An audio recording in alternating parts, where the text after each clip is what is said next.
guys, welcome back. So what we're making in today's video is this hair bow right here.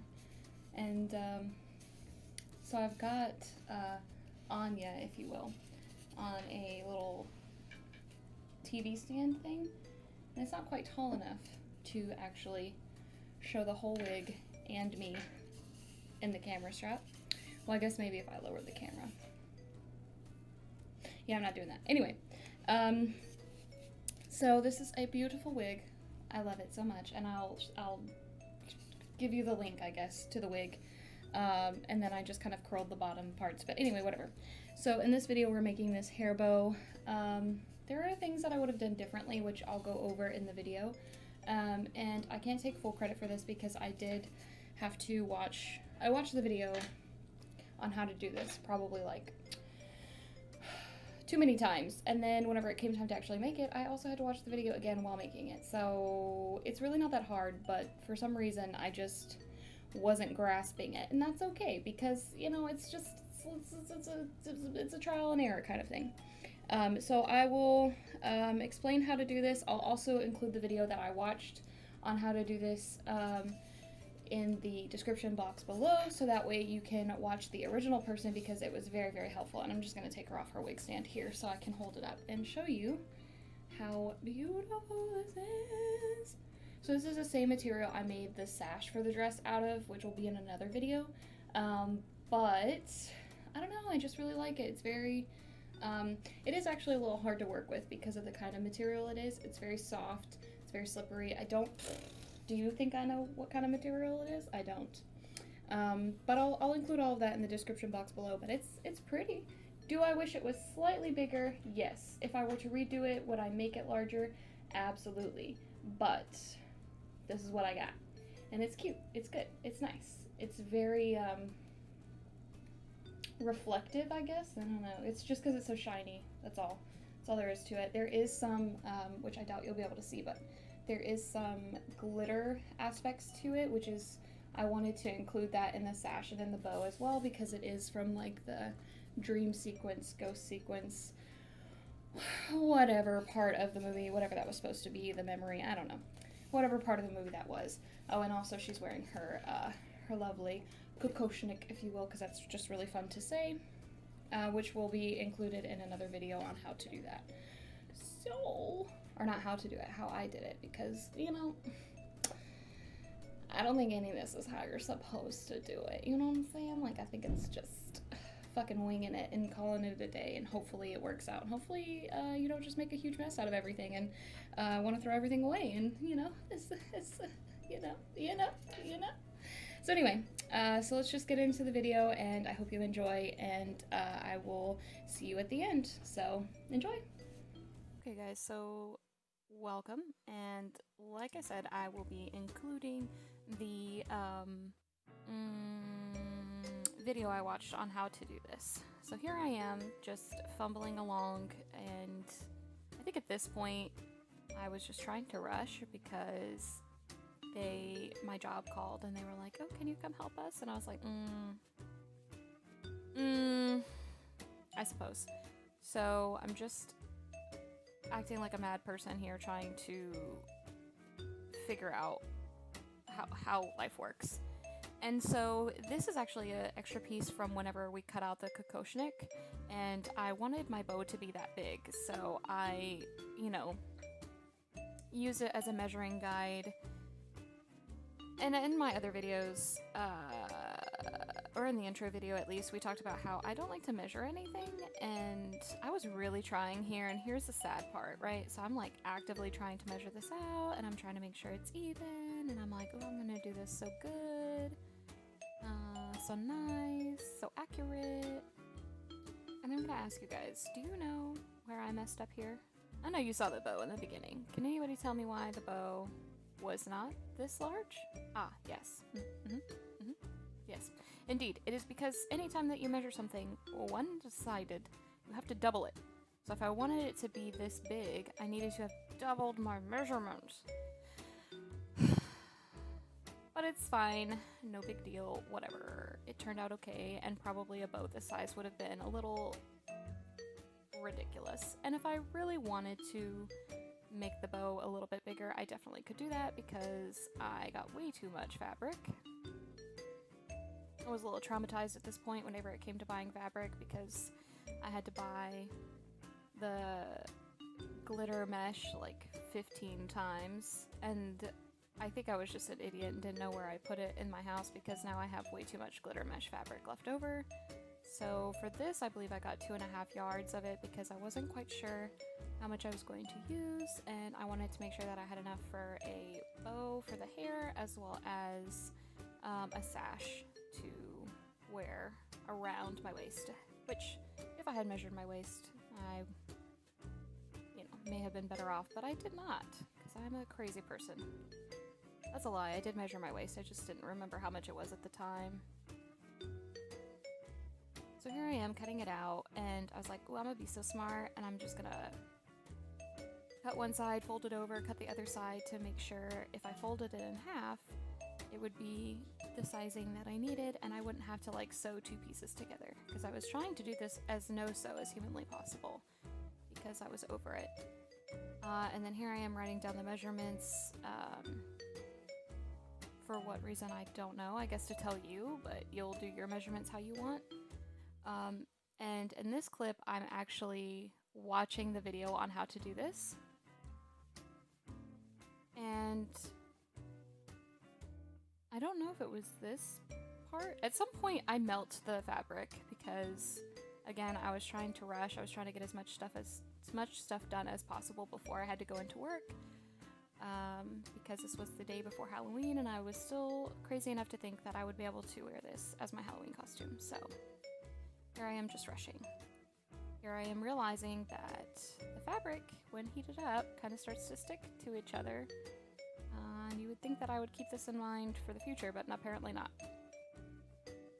So enough rambling. Anyway, so what you do here is you get your fabric, the length that you have it, you're going to fold it in half, hot dog style, and then you're going to create a crease. And so that crease is going to be your center point of this here bow.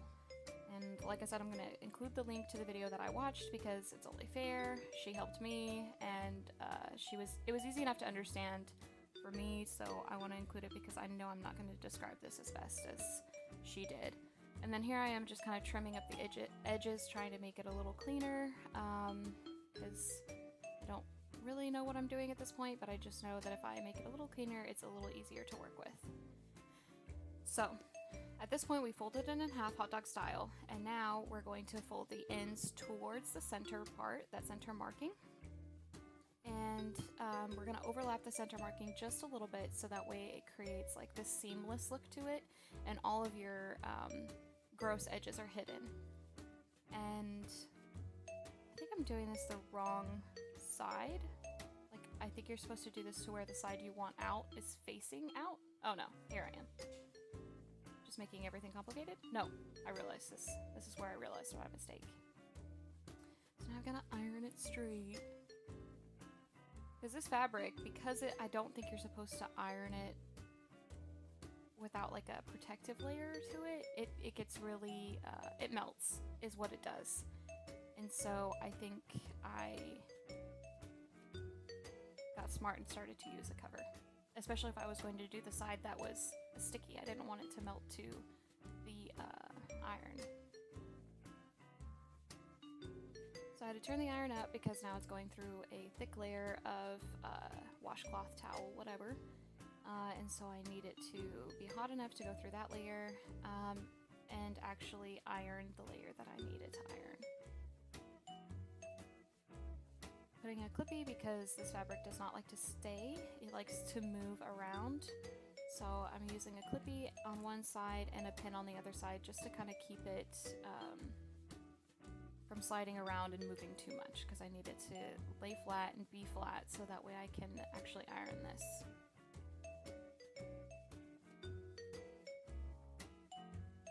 Always like, oh, and here I am just giving up completely on the towel. I'm like, I don't have time for this. Who cares if I melt this fabric? Okay, so again, we're gonna fold our edge sides towards the center and then iron that down to create a crease. And so again, because this is a no-sew option, the reason you're doing it this way, I imagine, which is what makes sense to me, is that you're going to overlap it just by a little bit, so that way your ugly pieces are hidden. You know, they're not out on display, and you're creating this this clean edge.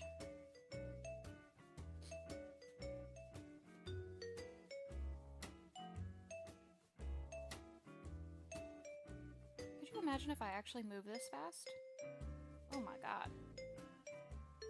This is probably me moving as fast as I talk here. Ugh, if I actually moved this fast, oof, buddy. Costume would have been done in like a day.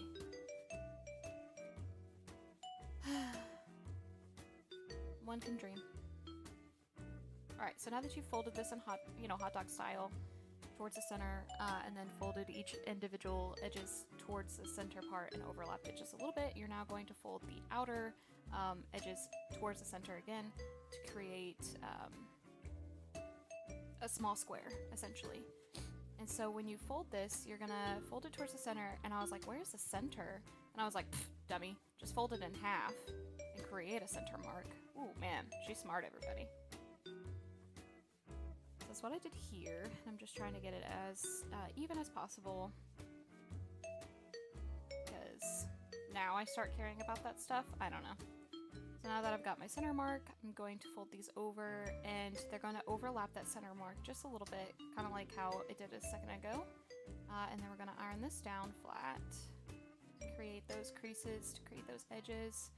And in this case, with this particular fabric, actually ironing it down that way helps to force the fabric to cooperate with you. Well, this is fun. And then you're going to accordion fold. So you're going to fold it in one way, fold it in the other way.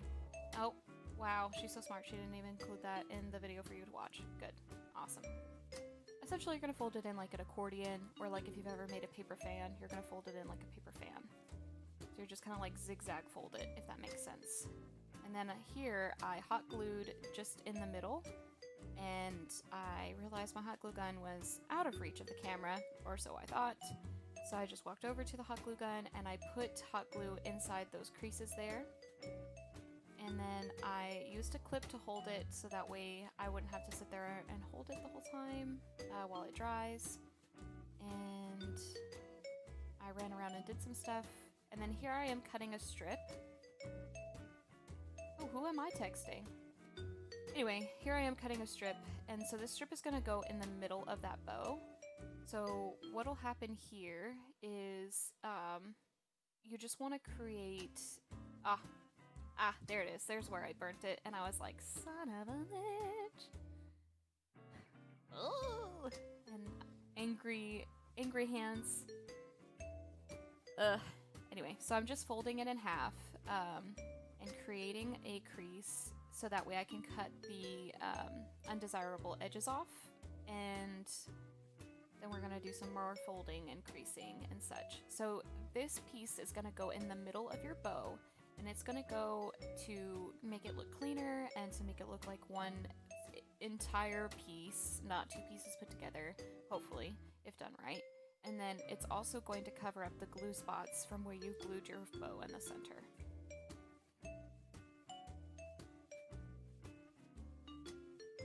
Alright, so here I am cleaning it up and kind of creating a more even piece of fabric, but not really, because I still left it crooked AF and it's not even at all.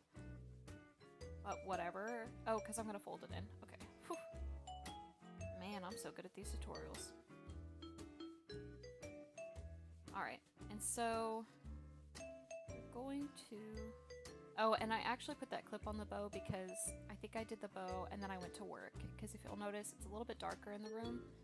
So I think I went to work and I came back and tried to finish this.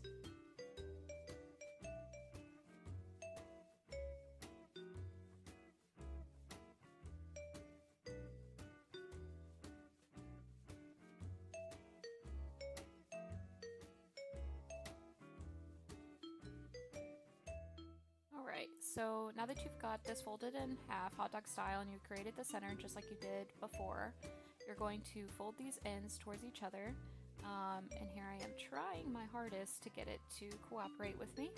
And I really want to grab that iron and just iron it down, but I've already burned it, so I have learned from my mistakes. For now, I'll probably make them in the future again.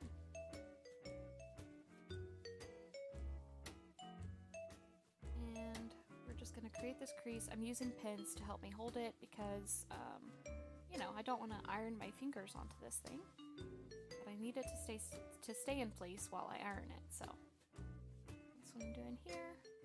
And I don't know why, but like anytime I iron something, I feel the need to like press it down as hard as humanly possible. I don't know if that's how you're supposed to iron things, or I'm just aggressive. I never really noticed that until I was actually watching myself iron stuff, and I'm like, God, ease up, girl. This is why Evan does all the ironing in the house. And then here I am just cleaning up the edges, because even though you're going to start this on the inside of the bow and end it on the inside of the bow, I still feel like I need all the help I can get as far as making this as clean as possible. And so I'm just folding that end piece inside so that way, even if you did see it, it wouldn't look as, it would look a little more put together. It wouldn't look as gross, I guess. And here I am pretending to clean up my area. Okay. Ah, yes. I realized there was a spot that I missed on my bow. So I'm going to decide what side of the bow I want to be front facing, the part that everyone's going to see. And I'm going to put a little bit of glue down on my wraparound, and then just wrap it as tightly as possible. Now here's where I would do things differently. My bow is not centered. As you can see, one side is bigger than the other side, and once you glue this sucker down, aside from taking it apart, you can't really adjust that. So I would highly recommend making sure that it's centered, because I did not. And then I'm going to use this, I think they're extra large or jumbo hair ties. The regular size ones are too small, too tight for even my thin hair, which it's not really thin, but I wanted to do something a little bit bigger because it's wig hair, and I've noticed that my hair ties, my normal everyday hair ties don't really fit it that well. I have to use ones that I don't really wear, or just ones that are a little that have a little more give to them, basically. So I bought these jumbo ones. They were like $2 for 100 of them or something, and I used one. So man, it looks like I'll be making a lot more of these bows for wigs in the future. Just kidding. I have a lot of friends who could benefit from these oversized hair ties, so I will keep them in my house so I can be accommodating to them in the future.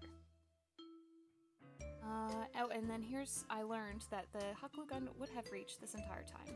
And I'm just giving it a generous amount of glue here and gluing it down and hoping that it'll stay in place.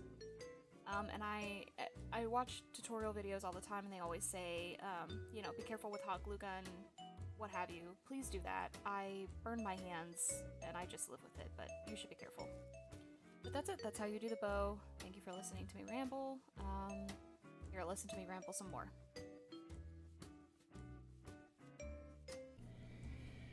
Okay, so that was fun, and it took an undetermined amount of time, because I, fast forwarded the video and ran my mouth a lot and all kinds of stuff, but we did it. We made a hair bow, and it looks really nice, and we put it on our mannequin.